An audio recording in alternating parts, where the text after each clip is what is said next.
He stood out like a scarlet thread in a sea of glitter, a royal guard in full ceremonial uniform, walking the Met Gala red carpet. At first, he was the punchline. Celebrities laughed. A few tried to embarrass him, but by the end of the night, no one was laughing. The room fell silent, stunned by a speech no one saw coming. Before we take you inside one of the most unforgettable moments from fashion's biggest night, hit that subscribe button and let us know in the comments where in the world you're watching from. Now, let's begin. The Metropolitan Museum of Art's grand staircase had witnessed countless moments of artistic triumph, but nothing quite like this. As the May evening light faded over Fifth Avenue, the 2025 Met Gala was reaching its crescendo of extravagance. Fashion's elite paraded in creations that pushed the boundaries of imagination, dresses made from recycled ocean plastic, suits woven with fiber-optic cables, headpieces that defied gravity itself. Then, like a figure stepping out of a historical painting, Sergeant Thomas Bellamy emerged from a black diplomatic car. His scarlet tunic blazed against the backdrop of avant-garde fashion, every brass button catching the camera flashes with military precision. The bearskin hat sat perfectly positioned, casting shadows that made his weathered face appear carved from stone. The ceremonial sword at his side gleamed with the kind of polish that comes only from decades of discipline. The crowd's reaction was immediate and visceral. Conversations halted mid-sentence, phones tilted toward this unexpected guest, who seemed to have wandered in from another century entirely. The contrast was so stark it felt almost surreal, as if the ghost of empire had materialized among the living embodiment of modern excess. Anna Wintour herself paused at the top of the stairs, her expression unreadable behind her signature sunglasses, but her slight tilt of the head suggested intrigue rather than disapproval. The theme of this year's gala was temporal boundaries, fashion across time.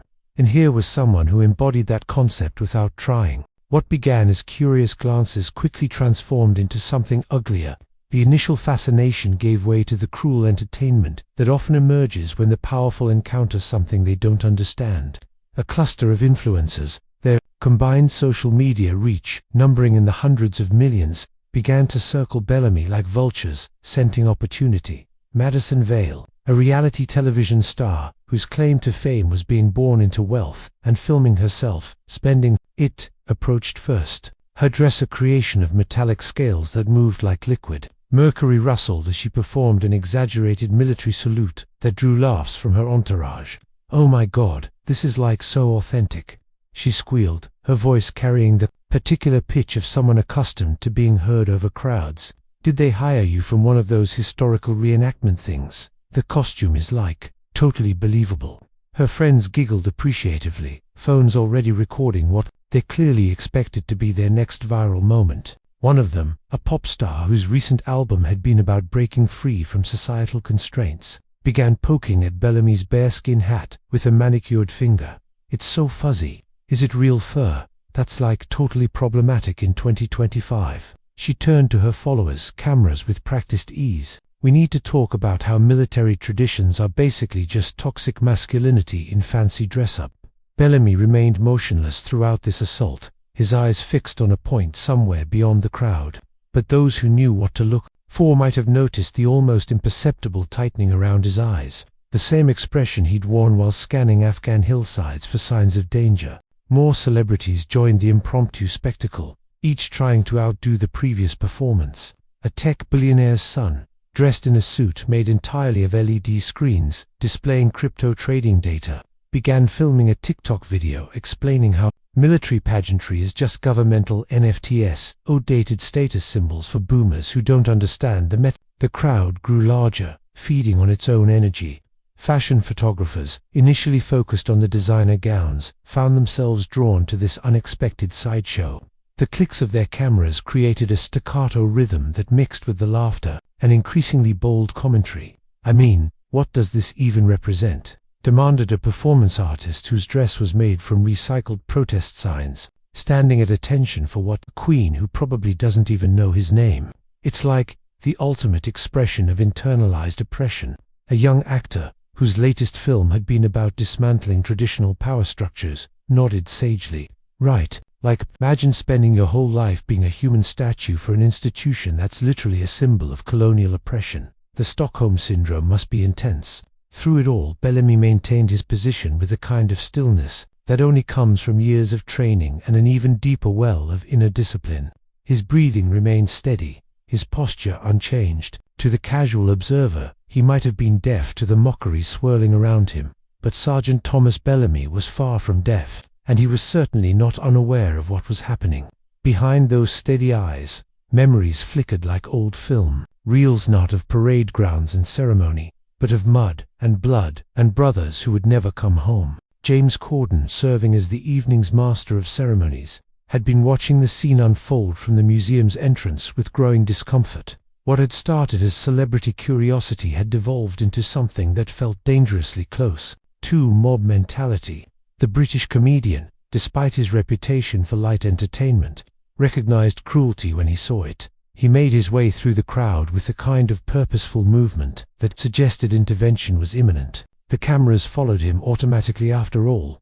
Anything involving the host was potential headline material. "Ladies and gentlemen," Corden called out, his voice carrying easily over the chatter, "I think we have a rather unique opportunity here tonight." He gestured toward Bellamy with theatrical flair. "We have a genuine representative of one of the world's most respected military traditions. Perhaps instead of ... commentary, we might hear from the man himself." The suggestion hung in the air like a challenge. Several celebrities exchanged glances that suggested this wasn't the direction they'd expected the evening to take. Madison Vale's perfectly contoured face showed the first flicker of uncertainty. "Oh, can he even talk while he's on duty?"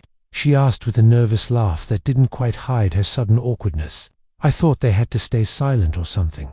Corden smiled with the practiced charm that had made him a household name. "Well, there's one way to find out." He produced a wireless microphone from his jacket, with the flourish of a magician revealing his trick. "Sergeant Bellamy, would you honor us with a few words?" The crowd fell silent with the abruptness of a record needle being lifted, all eyes fixed on the guardsman, waiting to see if he would break character, speak in a regional accent that would diminish his mystique, or perhaps prove that he was indeed nothing more than a well-trained statue.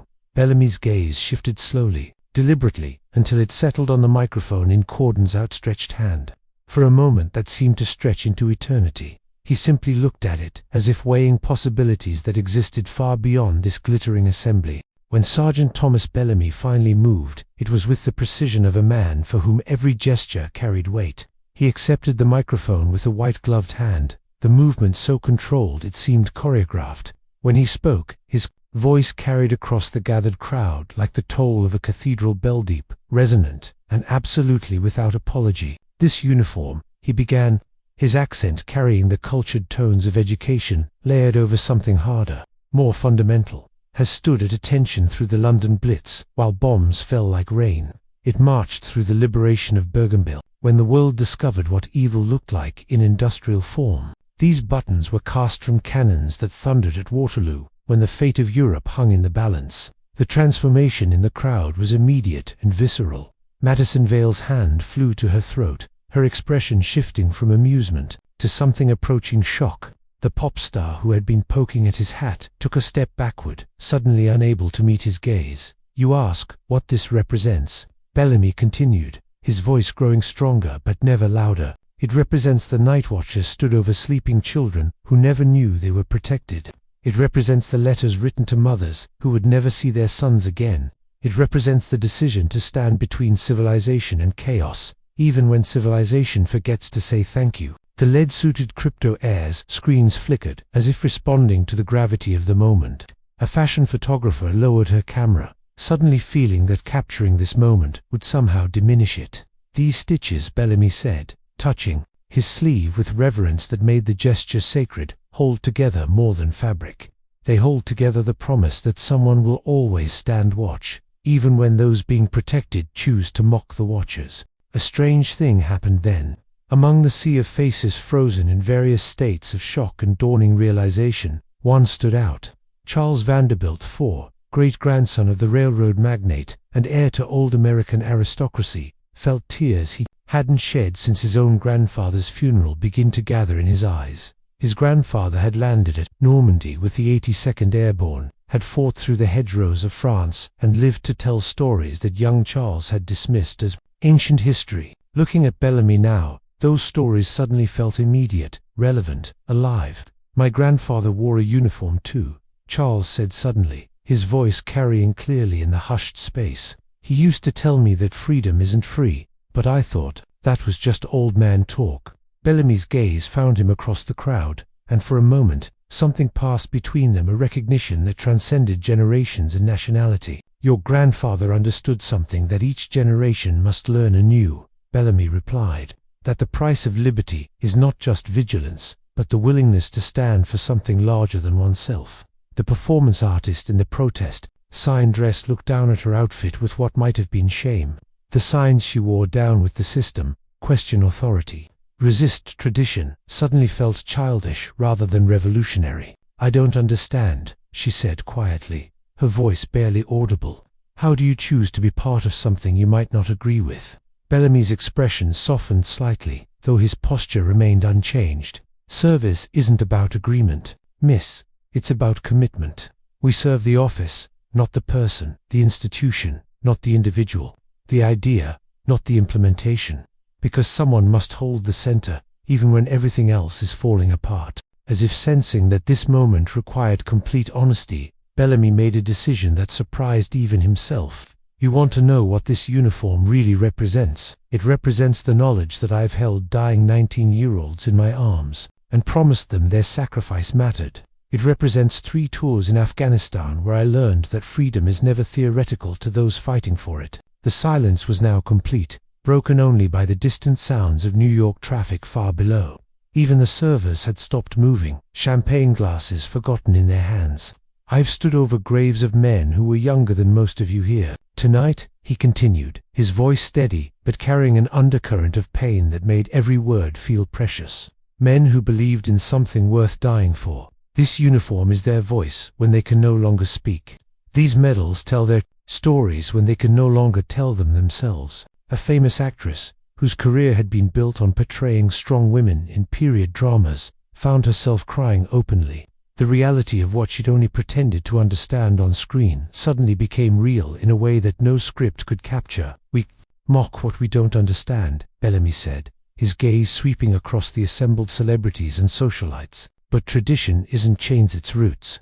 It's the accumulated wisdom of generations who learned lessons in blood and tears so that you wouldn't have to.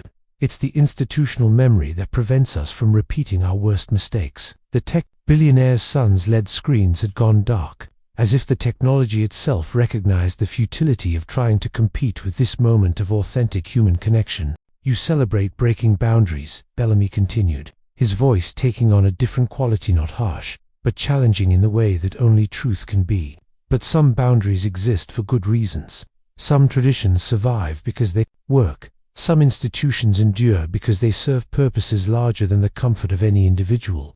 Madison Vale, who had built her career on documenting her privilege and excess, looked around as if seeing her surroundings clearly for the first time. The opulence that had seemed natural and deserved minutes earlier now felt almost obscene in the face of Bellamy's stark honesty. You have platforms that reach millions, he said, acknowledging the power that these individuals wielded. You shape culture, influence thought, set trends. What are you teaching them? That nothing is sacred, that all authority should be questioned, that tradition is automatically oppression. The questions hung in the air like accusations, but they were delivered without malice, more like a teacher genuinely wondering if his students understood the implications of their choices. I'm not asking you to agree with everything this uniform represents, Bellamy said, his tone shifting to something approaching gentleness. I'm asking you to consider that your freedom to mock it was purchased with the blood of men who wore similar uniforms, that your right to question authority was preserved by people who chose to serve it faithfully. A young model, barely out of her teens, and wearing a dress made from recycled smartphone screens, raised her hand tentatively like a student asking permission to speak. But how do we know when tradition is worth preserving and when it's just oppression? Bellamy considered the question with the gravity it deserved. That's the right question, he said finally, and it's a question that should be asked with respect, with study, with understanding of what came before, not with mockery, not with dismissal, not with the assumption that everything old is automatically wrong. Something extraordinary happened then. Without any signal or coordination, the crowd began to shift. The circle that had formed around Bellamy as predators circling prey reformed as something entirely different, a gathering of people genuinely listening to wisdom they hadn't expected to encounter. Anna Wintour descended the stairs with her characteristic purposeful stride, but her expression had changed completely. The woman who had shaped fashion for decades understood better than most the difference between style and substance, between trend and truth. "Sergeant Bellamy," she said, her voice carrying clearly in the hushed space, "I believe I owe you an apology. We all do." It was a remarkable moment, the acknowledgement from someone who rarely acknowledged anyone, the admission from someone who was accustomed to being the authority. In any room that she had encountered an authority greater than fashion, greater than fame, greater than the ephemeral world they all inhabited. "No apology necessary, ma'am," Bellamy replied with characteristic humility, "but perhaps understanding, perhaps recognition that some things endure because they're worth enduring, that some traditions survive because they serve purposes deeper than decoration." The designer whose creation had started this entire evening, the one whose temporal boundaries, theme had inadvertently brought past and present into such stark collision, approached from the edge of the crowd. Valentino Rossi was known for avant-garde creations that challenged conventional notions of beauty and fashion. But looking at Bellamy, she saw something her art had been searching for, without knowing it. "You've made me understand something," she said quietly. "True style isn't about what's new, it's about what's true. And some truths are timeless." The official Met Gala continued, but something fundamental had shifted.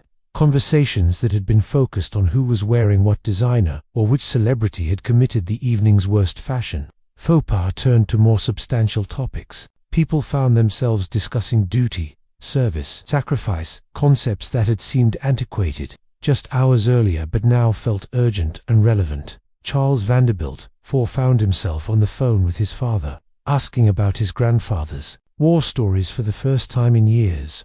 The performance artist quietly removed her protest sign dress and put on a simple black gown she'd brought as a backup. Madison Vale posted nothing to social media that night. The first time in 3 years she'd attended a public event without documenting every moment. As the evening wound down and guests began to depart, they found themselves lingering, reluctant to leave the strange sanctuary that the museum had become. Bellamy remained at his post, for that's what it had been all along. A post, a duty station, not a photo opportunity, but the quality of attention around him had completely transformed. The media coverage that night would be unlike anything the Met Gala had ever generated. Instead of best-dressed lists and fashion critiques, newspapers would run editorials about the importance of institutional memory. Social media would buzz not with outfit reveals, but with surprisingly thoughtful discussions about the role of tradition in modern society. As dawn broke over New York City, Sergeant Thomas Bellamy finally prepared to depart. His diplomatic car waited outside, but before leaving, he was approached one final time by James Corden, who had orchestrated the evening's most memorable moment. Sergeant Corden said quietly, "I hope you know what you accomplished tonight. I think you changed some minds, maybe even some hearts." Bellamy accepted the compliment with a slight nod, but his response was characteristically humble. "I didn't accomplish anything, sir. I simply reminded people of things they already knew but had perhaps forgotten. Sometimes that's enough." As his car pulled away from the Metropolitan Museum, the morning news was already beginning to report on the night's events. But the real impact wouldn't be measured in headlines or social media engagement. It would be measured in the quiet conversations that would take place over breakfast tables, in the thoughtful reconsiderations of assumptions that had seemed unshakable, in the growing understanding that wisdom and foolishness, progress and tradition, innovation and preservation need not be enemies. The 2025 Met Gala would be remembered not for its fashion, but for the moment when a soldier reminded a roomful of influencers that some influences are more profound than others, that some styles transcend seasons, and that some statements require no costume at all, only the courage to stand for something larger than oneself. In the months that followed, Bellamy would receive thousands of letters from young people around the world, many of them questioning for the first time what it might mean to serve something beyond their own immediate desires. Several would eventually enlist in various forms of public service. Others would simply approach their own lives with a new understanding of the difference between questioning authority and respecting the foundations that make questioning possible. Because sometimes the most powerful revolution is not the tearing down of tradition, but the rediscovery of why some traditions were worth building in the first place. And sometimes, the most avant-garde statement of all is the simple declaration that some things in honor, duty, sacrifice, service never go out of style.